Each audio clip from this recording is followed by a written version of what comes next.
Yang terhormat Bapak Kepala Unit UPT Tikbu Kecamatan Selok atau pejabat yang mewakili. Yang terhormat Bapak Ibu Pengawas Kecamatan Selok. Yang terhormat Bapak Ibu Kepala Sekolah Kecamatan Selok. Yang terhormat Ibu Kepala Sekolah dan Bapak Ibu Guru serta staf SD Selok, Dusun Selok, Desa Madir, Kecamatan Selok, Kabupaten Sumbawa Barat. Alhamdulillah, puji syukur kita panjatkan kehadirat Allah Subhanahu wa Ta'ala yang senantiasa selalu melimpahkan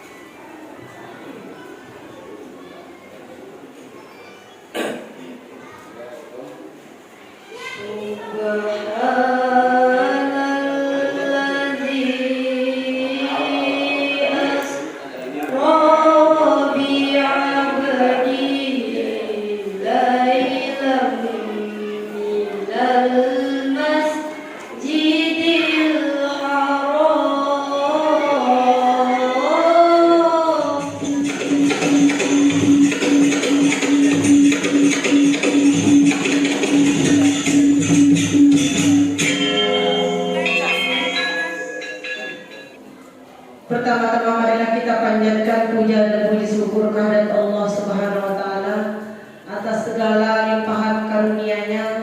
Pada siang hari ini kita masih diberikan kesempatan bermuajahah, bersilaturahim, menghirup udara dan diberikan kesehatan lahir dan batin.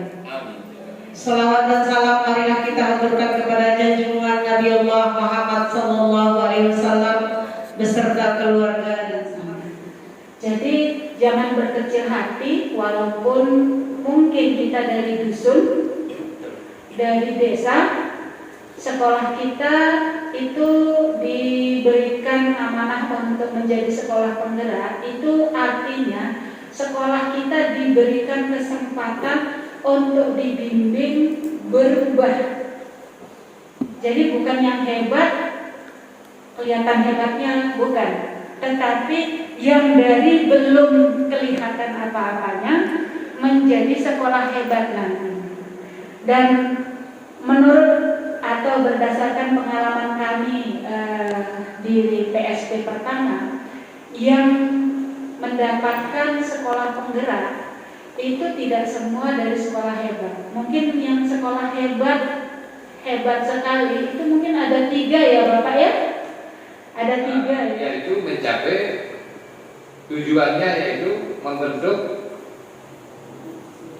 siswa-siswi kita menjadi berkarakter profil pelajar Pancasila yang mampu.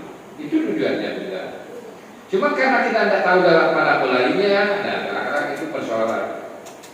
Ya, ada teman yang misalnya kata 2 ini kita sudah mulainya, apa yang kita kerjakan Pak? Makanya kita adakan diskusi. Nah, Bapak Ibu sekalian, saya yakin, apalagi ibu kepalanya ini sangat intens ya.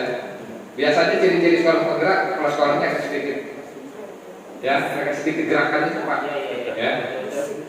Karena kita butuh informasi. Informasi itu kebutuhan gitu loh. Kalau ada teman kita anggota, kalau dia telat dengan informasi, dari itu dari macam-macam alasan muncul terus.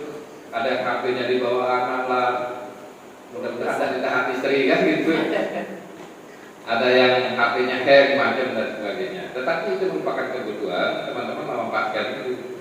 Karena salah satu ciri salah satu sekolah penggerak itu memanfaatkan ICT. Jadi belajarnya menggunakan ICT. Alhamdulillah di sekolah penggerak kita di Lombok Timur itu hampir rata-rata ya secara menyeluruh itu sudah menggunakan formatif dalam bentuk Meet, dalam bentuk sumatif, dalam bentuk semester itu sudah menggunakan IT baik dalam bentuk kelompok maupun HP.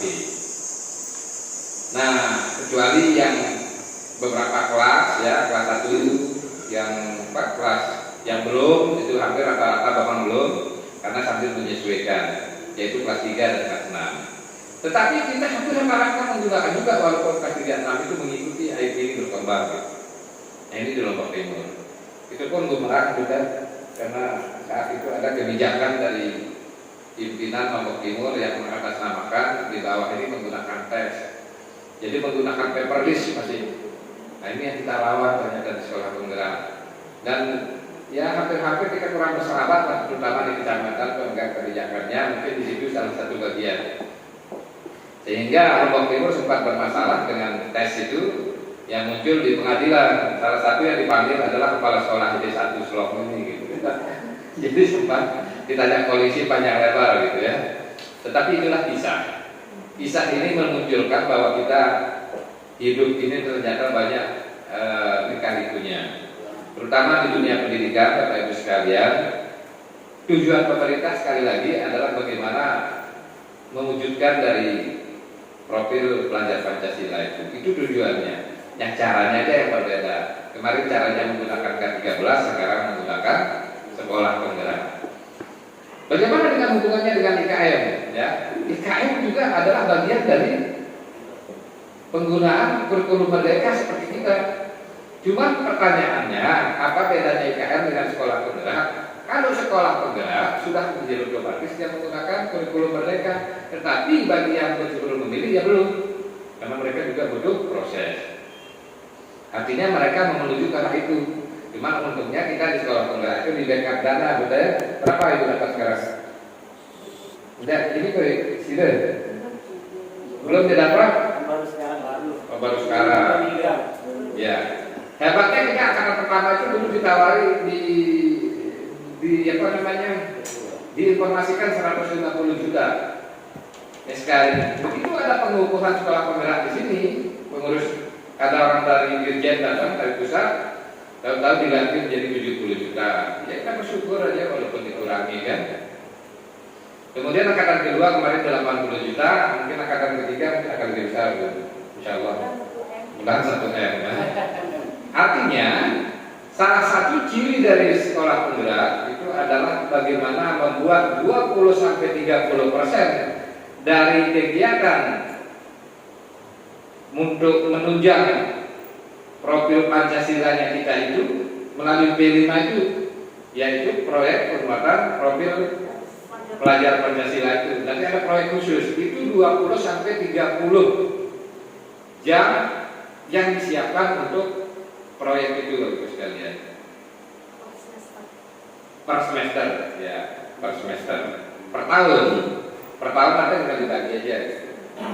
Nah rata-rata di Lombok Timur Jumat Sabtu itu untuk membuat proyek.